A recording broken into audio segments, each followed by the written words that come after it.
Now then, we have to get on to Buddhism.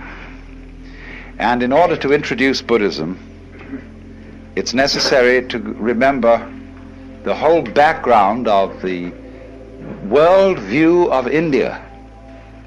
In other words, what we're going to study first of all to understand Buddhism is Indian cosmology, just as you would have to study the cosmology of the Ptolemaic view of the world in order to understand Dante, and in order to understand lots of things about medieval Christianity. So the cosmology of the Hindus, their view of the universe, has come right into Japanese life through Buddhism, but it antedates Buddhism. Buddhism simply adopted it as a matter of course, just as now if you invented a new religion, you would probably adopt the cosmology of modern astronomy. Well, now, how does the Hindu see the world? You know, there are really three great views of the world that human beings have had. And they go, one is the Western view of the world, which looks upon the world as a construct, an artifact, by analogy with ceramics and carpentry. Then there is the Hindu view of the world, which is dramatic, looks on it as a play. And then the Chinese view, which is organic and looks upon the world as an organism, a body. But the Hindu view sees it as a drama. And it's simply this: there is what there is, and always was and always will be, which is called the self. That in Sanskrit is Atman, A-T-M-A-N. And the Atman is also called Brahman. Brahman from the root bri, to grow, to expand, to swell, is actually related to our word breath. So Brahman, the self, according to the Hindu view, plays hide and seek with itself for always and always and always. How far out, how lost can you get? So here each one of us, according to the Hindu idea, is the Godhead on purpose getting lost for the fun of it. And how terrible it can get at times. But won't it be nice when you wake up? That's sort of the basic idea. And I found it's an idea that any child can understand. It has great simplicity and great elegance. Now, in part of this cosmology, we must understand another feature of this conception of the universe. Not only, you remember now the kalpas, the periods of time, the yugas, the qualities of the time through which the universe goes, but there's the final thing, which are called the six worlds, or the six paths of life. And this is very important for Buddhism, although it comes from Hinduism, is represented in what is called the Bhava Chakra. Bhava means becoming, B-H-A-V-A.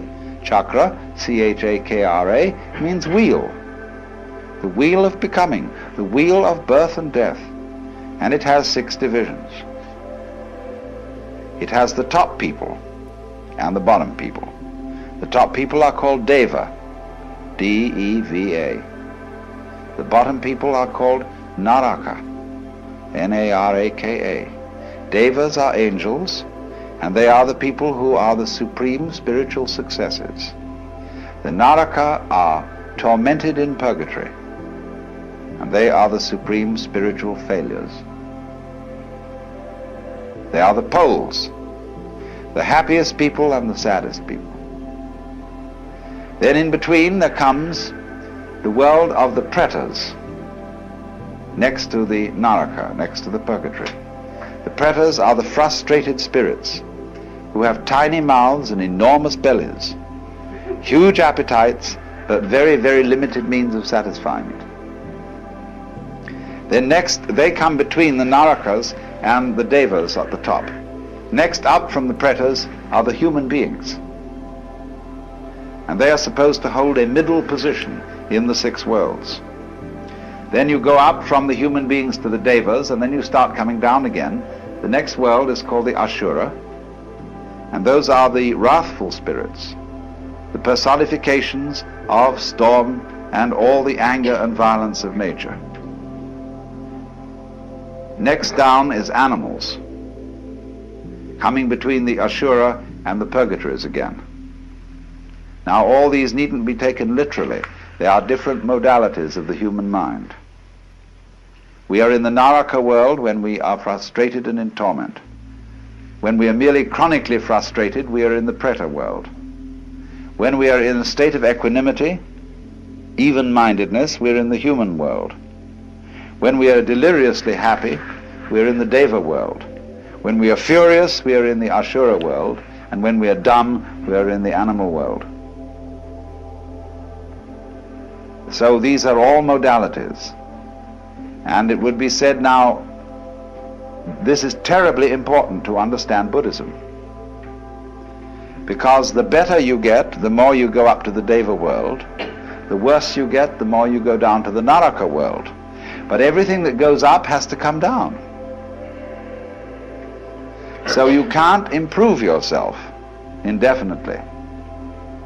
If you improve yourself beyond a certain limit, you simply start to get worse. Like when you make a knife too sharp, it begins to wear away. So the Buddhahood, or liberation, enlightenment, is on no place on the wheel, unless it might be the center. By ascending, by becoming better, you tie yourself to the wheel by gold chains. By retrogressing and becoming worse, you tie yourself to the wheel with iron chains. But the Buddha is one who gets rid of the chains altogether.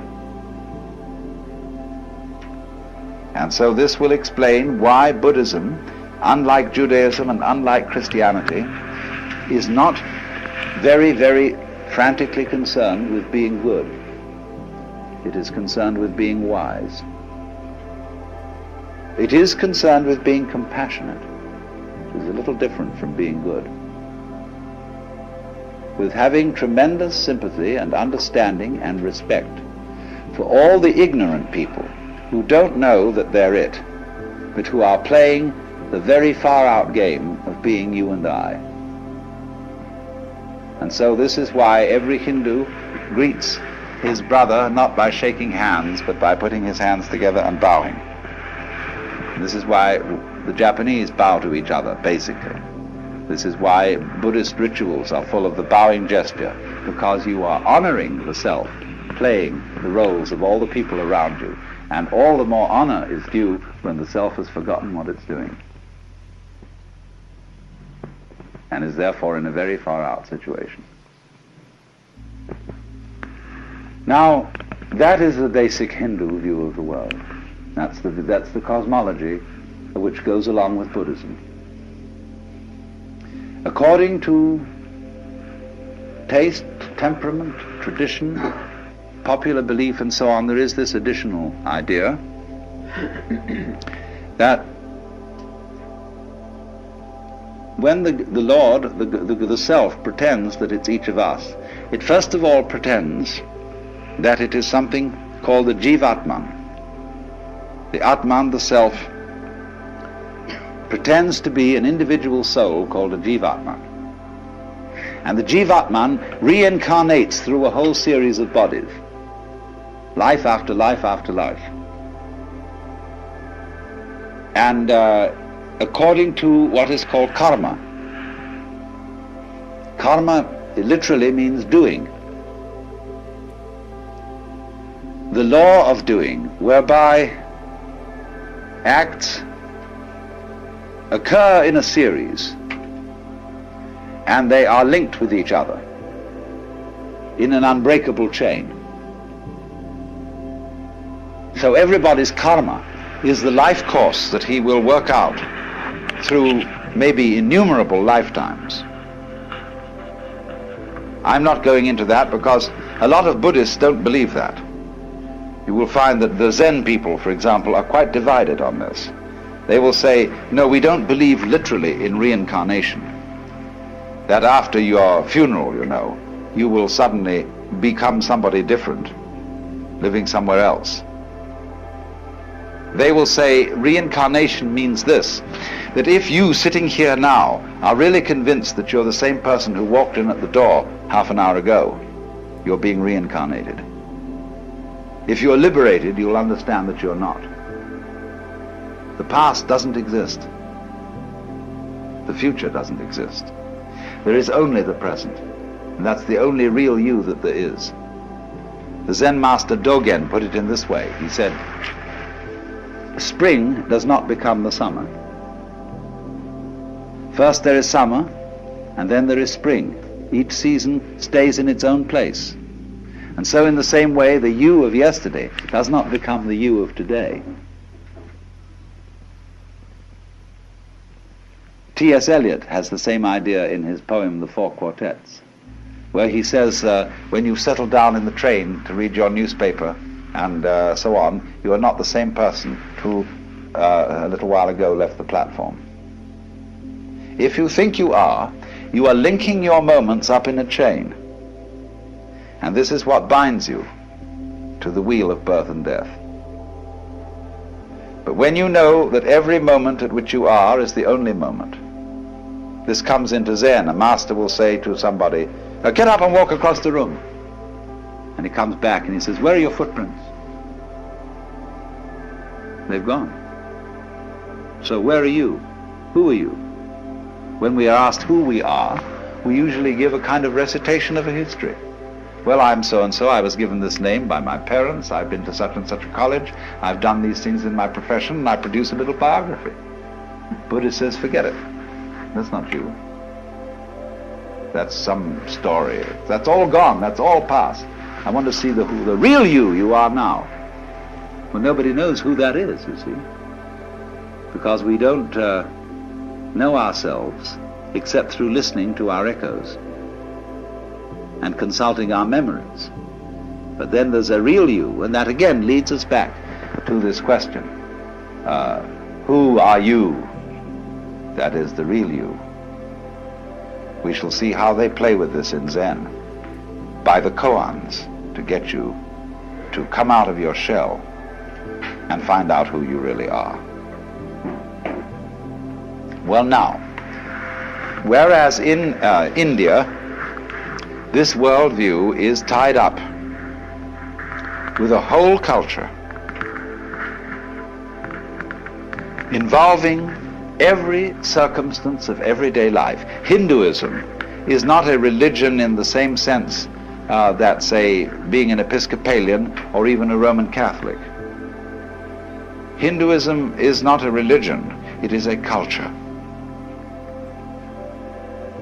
In this respect, it's more like Judaism than Christianity, because a person is still recognizable as a Jew even though they don't go to synagogue, because there's certain cultural things that Jewish people who come of a line of Jewish parents, people who have been practicing Jews, they still continue certain ways of doing things, certain mannerisms, certain attitudes, and so they are cultural Jews instead of religious Jews.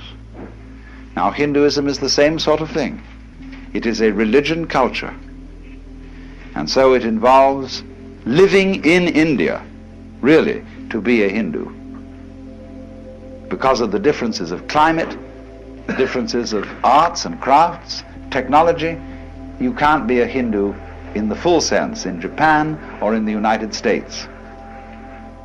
So what is Buddhism? Buddhism is Hinduism stripped for export. Now the Buddha was a reformer, you might say, in the highest sense of a reformer, someone who wants to go to the original form, or to reform it for the needs of a certain time.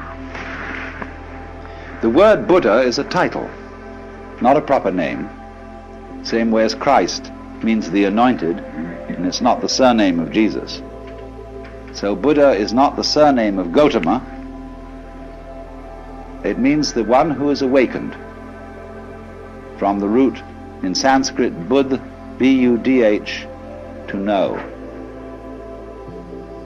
The man who woke up, who discovered who he really was. Now the thing the crucial point wherein Buddhism differs from Hinduism is it doesn't say who you are. It has no idea, no concept, and I emphasize the word idea and concept. It has no idea and no concept of God. Because Buddhism is not interested in concepts, it's interested in direct experience, and direct experience only. So from the Buddhist standpoint, all concepts are wrong.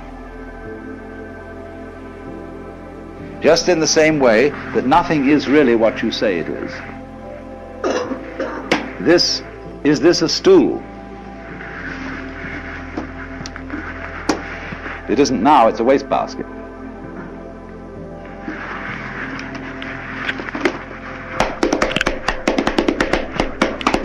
It's now a drum.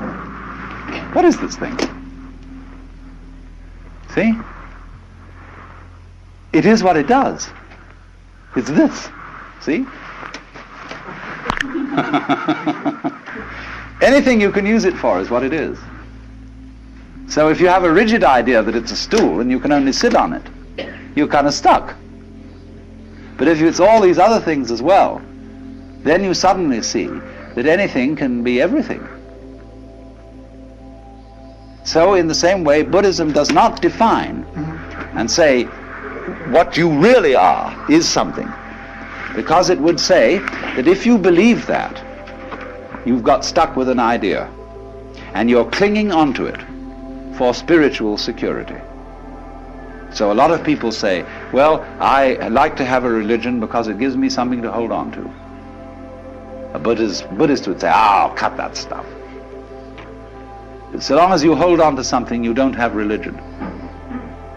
You only really there when you let go of everything, and you don't depend on any fixed idea, any belief for your sanity or happiness. So you would think Buddhism is very destructive because it breaks down, it doesn't believe in God, it doesn't believe in an immortal soul, it doesn't believe in, doesn't seek any solace in any idea of life after death. It absolutely faces the fact of the transiency of life. There's nothing you can hold on to, so man, let go. Because there's no one to hold on to anything anyway. So Buddhism is the discipline of doing that. But if you do that, you see, you discover something much better than anybody has who has a belief. Because you got the real thing. Only you can't say what it is. They say in Zen that if you're enlightened in Buddhism, you are like a dumb man who has had a wonderful dream. That is to say, when you've had a wonderful dream, you want to tell everybody what it is. But you can't, if you're dumb. See, if you can't speak. So the real thing in Buddhism, which they call nirvana, which is a sort of equivalent to moksha, nirvana means blow out. Phew! You know, the sigh of relief. Because if you hold your breath, you lose it. If you hold on to yourself, you hold on to life, or breath is the spirit, you hold on to God, rock of ages cleft for me, let me cling on to you. It's all dead. Becomes just a rock, just an idol. But let go, breathe out, and you get your breath back. That's nirvana. So the Buddhist idea is, in doctrine, the highest negativism. They characterize the ultimate reality as shunya, which means emptiness. In Japanese, ku, which is the character you use for the sky or the air. When you get an airmail envelope, to write home, the second character is ku, the air, which means emptiness. They use this to translate shunyata, emptiness, fundamental nature of reality, the sky. But sky, you see, is not negative emptiness. The sky contains all of us. It's full of everything going on. But you can't put a nail in the sky and pin it down. So in the same way, Buddhism is saying, You don't need any gizmos to be in the know. You don't need a religion. You don't need any, even Buddha statues. You don't need any temples. You don't need any Buddhist bondieuserie, rosaries, and all that jazz. But when you get to the point that you know you don't need any of those things, that you don't need a religion at all, then it's fun to have one. Then, as it were, you can be trusted to use rosaries and ring bells and clappers and chant sutras, you see. But those things won't help you a bit. They'll just tie you up in knots if you use them as methods of catching hold of something. So every teacher of Buddhism is a debunker.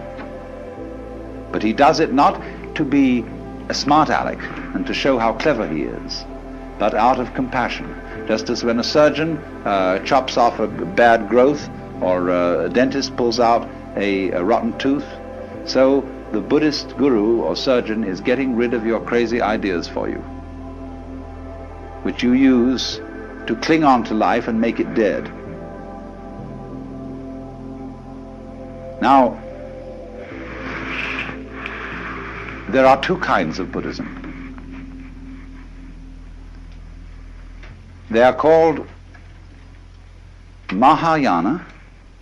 Maha is Sanskrit word for great, M-A-H-A. Yana means a vehicle or conveyance. And there is Hinayana, means the little vehicle. Hina in Sanskrit, H-I-N-A, means little. Only that's a term invented by the Mahayanists for the other people, and the other people don't like it. They like to call themselves Theravada, T-H-E-R-A-V-A-D-A, which means Vada, the way, Thera, of the elders. Now, Theravada Buddhism you will find in Ceylon, Burma, Thailand, Cambodia, and generally South Asia. Mahayana you find in, it originated in Nepal, northern India, and you find it in Tibet, China, Mongolia, Japan, and to some extent in Indonesia. The Mahayana is what we are finding here. All the sects of Japanese Buddhism are Mahayana. Now, what's the great difference between these two schools? The Theravada is very strict. It's a way for monks, essentially, rather than laymen. And it is, you see, there are many ways of living Buddhism. It'll take me some time to show you this. The Theravada Buddhists are trying to live without desires, to have no need for wives or girls or husbands or boyfriends, not to kill anything at all, to live the strictest vegetarian way, and to strain your water so that you even don't eat any insects, little insects with it. And to this very strict way, and meditate all the time, and eventually attain nirvana, which will involve your total disappearance from the manifested world. Mahayana feeling is that that is a dualistic point of view. You don't need to get away from this world to experience nirvana, because nirvana is what there is. It's here, it's now. So the ideal person of Mahayana is called a bodhisattva. This originally meant somebody on the way to becoming a Buddha, but in Mahayana it has a different meaning. It means somebody who has become a Buddha, but has gone back into the world, in the spirit of compassion, to help all other beings to become awakened. Well, now that's an endless task. It's like filling a well with snow, you know. Put snow into a well and never fills up. So when at the Zen monastery, they've said their homage to the Buddha, the Dharma, that's say the Buddha's doctrine or method, and the Sangha, the order of followers of the Buddha, then they take 5 vows. And one of them is, however innumerable sentient beings are, I vow to liberate them all. Well, so you see there's no end to that. Never comes a time when all sentient beings are liberated. But actually, from the standpoint of one who is a Buddha, he sees everybody as liberated. In other words, if I were to be a Buddha, I wouldn't say, now look everybody, I'm a Buddha, and I'm more experienced than you, and I know more than you, and you owe me respect on that account. On the other hand, I would see you all as being exactly right where you are. All of you Buddhas, and even those of you who don't know it, it would be right for you not to know it at this moment. In talking about Buddhism in past seminars, I explained that it's absolutely fundamental to an understanding of Buddhism to recognize that its whole method of teaching is dialectic. That is to say, it consists of a dialogue between a teacher and a student. And the method of this dialogue is called upaya, that is to say, skillful means used by the teacher to bring about the enlightenment of the student. The word upaya meaning expert pedagogy in teaching, but meaning deceit when used in a political context. And since Buddhism is a dialogue, what you ordinarily understand as the teachings of Buddhism are not the teachings of Buddhism. They are simply the opening gambit or the opening process of this dialogue. And the point being that Buddhism is not a teaching. Its essence consists in a certain kind of experience, in a transformation of consciousness which is called awakening or enlightenment, which involves our seeing through or transcending the hoax of being a separate ego. And so a Buddhist does not have the same tendency that a Christian has to want to find out what his faith is by going back to the most original sources. There has always been a tendency in Christianity to ask, what did Jesus really teach? What is the pure New Testament, uncorrupted by theologians and by scribes who inserted things into the mouth of the master? It does not occur to Buddhists to have this attitude because of this dialectic pattern. You see, when you have an acorn, if it's a lively acorn, it grows into an oak. And that's the way it should be. In other words, it should develop into something. And so Buddhism, as it has developed since the days of the Buddha, has gone a long way. It has become sometimes more complex, sometimes more simple. But it has changed radically because the seed which the Buddha planted was alive. Now, for example, when we ask what are the Buddhist scriptures, you can get 2 answers to that question. In the Southern School, there is a set of scriptures which are written in the Pali language, divided into 3 sections, called the Tipitaka, which means the three baskets, because these palm leaf manuscripts on which the sutras were eventually written down were of course carried around in baskets, and three baskets of these palm leaf manuscript volumes comprise the Buddhist scriptures. But you must remember that in the evolution of these scriptures, that the Buddha wrote nothing, nor did his immediate disciples. That's a very important thing to remember, that all Indian scriptures were for many centuries handed down orally. And so we have no clear guide as to their dates. Because when you hand down an oral tradition, you are not always likely to preserve certain historical landmarks.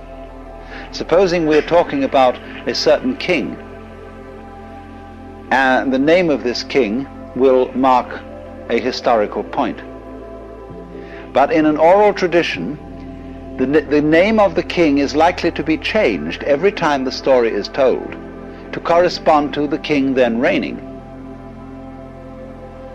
So, in other words, things that do change, that have a historical rhythm, like a succession of kings, they will be changed in handing down the oral tradition. But things that do not change, that is to say, the essential principle of the doctrine, they won't be altered at all. So you must remember that the Buddhist scriptures were for some hundreds of years handed down orally before they were ever committed to writing. And that accounts for their monotonous form. That is why everything is numbered, why there are 4 noble truths, 8 steps of the Eightfold Path, 10 fetters, 5 skandhas, 4 Brahma Viharas or meditation states, and so on and so on. Everything is put in numerical lists so as to be memorized easily. And so there are formulae which are constantly repeated, and this is supposed to aid the memory. Now then, it is obvious that those scriptures of the Pali Canon, when you really sit down and read them, you know that what has happened here is that partly they have a certain monotony due to mnemonic aids, but also that in the course of time before they were written down, many monks spent wet afternoons adding to them, and adding things in such a style that no inspired person could ever have said them. And they made commentaries upon commentaries upon commentaries, and lots of them had no sense of humor. I always love the passage where the Buddha is giving instructions on the art of meditation, and he's describing a number of things on which one could concentrate. And there's a commentator making little notes on this. And so when he's made his list of things on which you could concentrate, like a square drawn on the ground, or the tip of your nose, or a leaf, or a stone, or anything, and then he says, or on anything. And the commentator puts footnote, but not any wicked thing.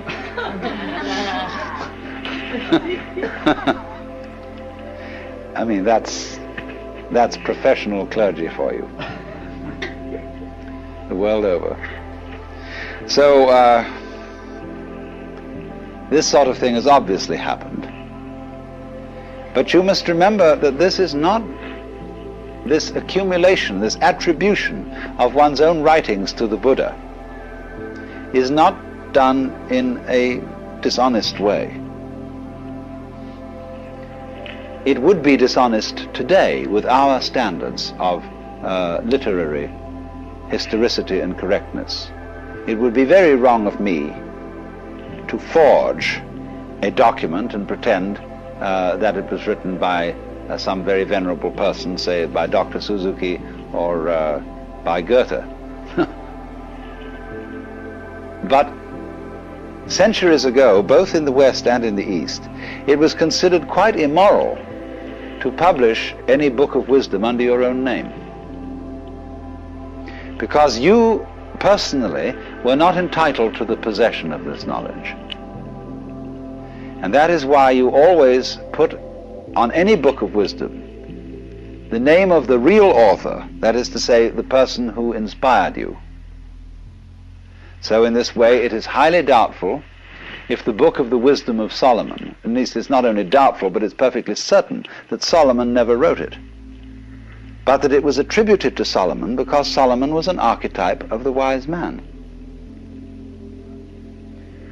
So in the same way, when for centuries various Buddhist monks and scholars wrote all kinds of sutras, scriptures, and ascribed them to the Buddha, they were being properly modest. They were saying, these doctrines are not my doctrines. They are the doctrines that proceed from the Buddha in me, and therefore they should be ascribed to Buddha. And so over and above the Pali canon, there is an enormous corpus of scriptures written originally in Sanskrit and subsequently translated into Chinese and Tibetan. We have very inadequate manuscripts of the original Sanskrit, but we have very complete Chinese and Tibetan translations. And so it is primarily from Chinese and Tibetan sources that we have the Mahayana canon of the scriptures over and above the Theravada canon, which is written in the Pali language. Pali is a softened form of Sanskrit, whereas in Sanskrit one says nirvana, in Pali one says nibbana. Sanskrit says karma, Pali says kamma. Sanskrit says dharma, Pali says dhamma. It's very, very similar language, but it's softer in its speech, articulation. Now, it's a general feeling among scholars of the West that the Pali scriptures are closer to the authentic teachings of the Buddha than the Sanskrit ones. And so, with our Christian background and approach to scriptures in general, the West has built up a very strong, you might say, prejudice in favor of the authenticity of the Theravada tradition as against the Mahayana tradition. Whereas the Mahayanists put it this way. They say that they have a hierarchy of scriptures. One for very simple-minded people. The next, they have about 4 grades, going progressively to the scriptures for the most intelligent people. And they say that the Buddha preached that to his intimate disciples first. And then slowly, as he reached out from the most intimate group to others, he came down to what is now the Pali Canon, as the scriptures for the biggest dunderheads. But that the ones that he preached first were not revealed until long, long after his death. So they have no difficulty in making a consistent story about the fact that the scriptures in Sanskrit represent a level of the historical evolution of Buddhist ideas that, from our point of view, could not possibly have been attained in the Buddha's lifetime. But you see, they say, though that the latest revealed was actually the first taught to the in-group. Well, you've got to make allowances for these differences in points of view and not entirely project Western standards of historical and documentary criticism onto Buddhist scriptures, because, as I said, it is in the essence of Buddhism to be a developing process, because it is a dialogue. So then, you can see the initial steps of the dialogue in our earliest or presumed earliest records of Buddhism, in the Four Noble Truths, where you have it put out that the problem which Buddhism faces is suffering. This word dukkha, which we translate suffering, is the opposite of sukha. Sukha means what is sweet and delightful. Dukkha means the opposite, what is bitter and frustrating. And Mahayanists will explain that the Buddha always taught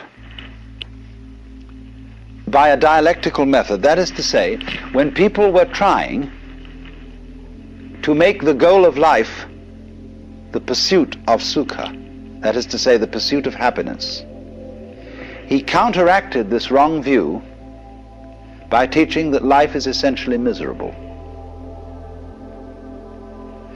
When people thought, for example, that there is a permanent and eternal self in each one of us, and clung to that self, the Buddha, in order to counteract this one-sided view, taught the other extreme doctrine that there is no fixed self in us, no ego. But a Mahayanist would always say, the truth is the middle way. Neither sukha nor dukkha, neither atman nor anatman, self nor non-self. The whole point is like this. Once when R.H. Blythe was asked by some students, do you believe in God? He answered, if you do, I don't. If you don't, I do.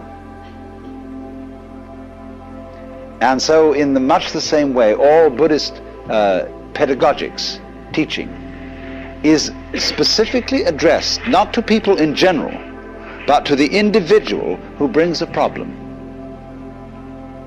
And wherever he seems to be overemphasizing things in one way, the teacher overemphasizes in the opposite way, so as to arrive at the middle way.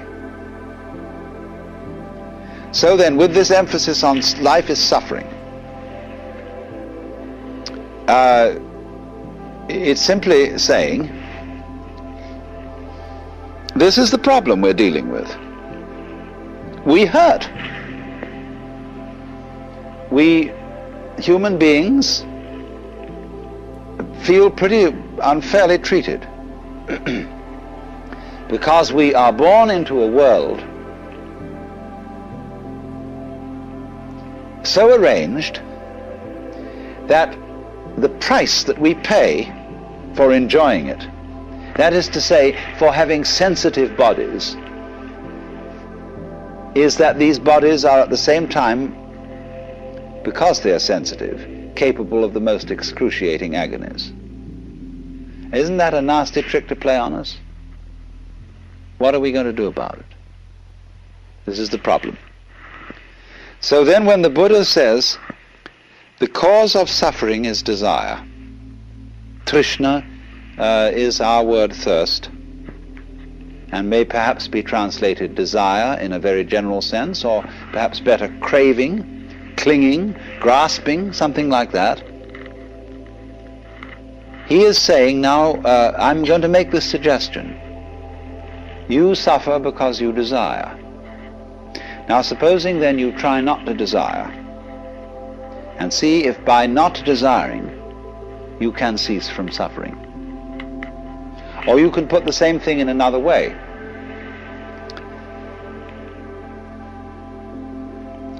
You can say to a person, it's all in your mind. There is nothing either good or ill, but thinking makes it so. And therefore, if you can control your mind, you've nothing else that you need control. For example, you don't need to control the rain if you can control your mind. If you get wet, it's only your mind that makes you think it's uncomfortable to be wet. A person who's got good mental discipline can be perfectly happy wandering around in the rain. You don't need a fire if you've got good mind control. Because if you've got ordinary bad mind control, when it gets cold, you start shivering. That's because you're putting up a resistance to the cold. You're fighting it. But don't fight it. Relax to the cold. And in other words, this is a matter of mental attitude, and then you'll be fine. Always control your mind. This is another way of approaching it, do you see? Now then, as soon as the student begins to experiment with these things, he finds out that it's not so easy as it sounds. Not only is it very difficult not to desire, not only is it very difficult to control your mind, but there's something phony about the whole business. And this is what you're intended to discover.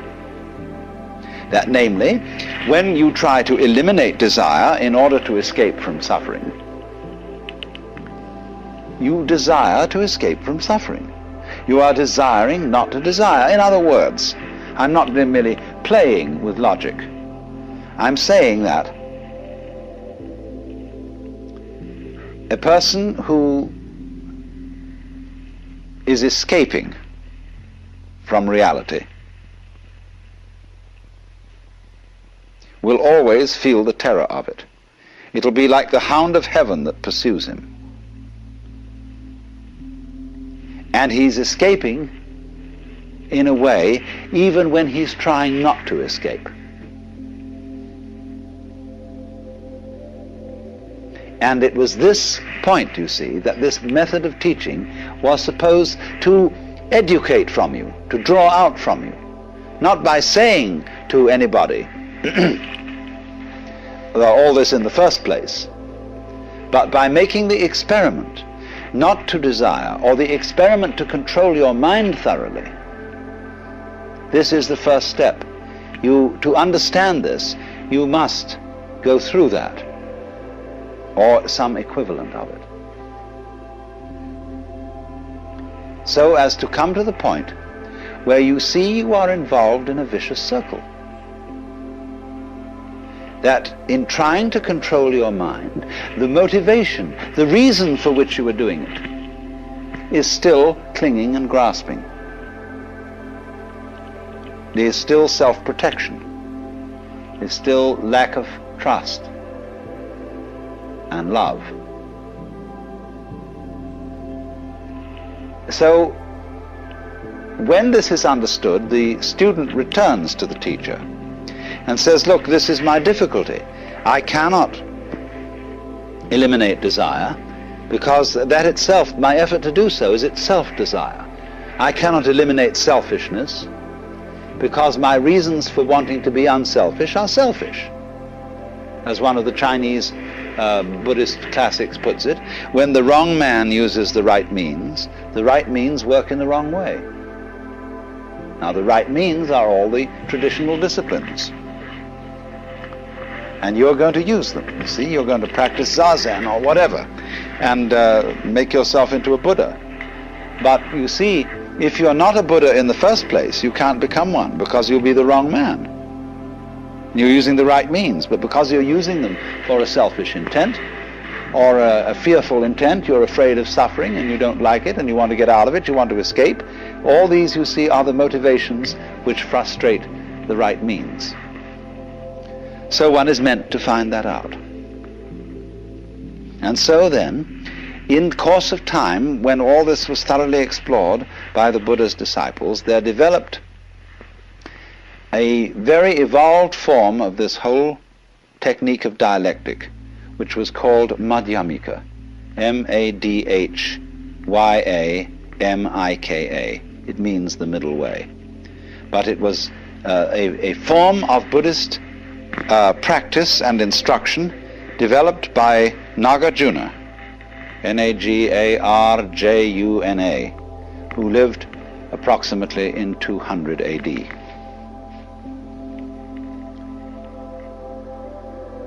Nagarjuna's method is simply an extension and drawing to logical conclusions of the method of dialogue that already existed, except that Nagarjuna took it to an extreme. And his method is simply this: to undermine, to cast doubts on any proposition to which his student will cling. To destroy all intellectual formulations and all concepts of the nature of reality or the nature of the self whatsoever. Now, you might think that that was simply a parlor game, a little intellectual exercise, but if you engaged in it, you would find it was absolutely terrifying. And you would feel yourself brought very close to the verge of madness. Because a skillful teacher in this method reduces you to a shuddering state of total insecurity. I have watched this being done among people you would consider perfectly ordinary, normal Westerners who thought they were getting involved in just a nice abstract intellectual discussion. But then finally the teacher, as the process goes on, discovers in the course of the discussion what are the fundamental premises to which every one of his students is clinging.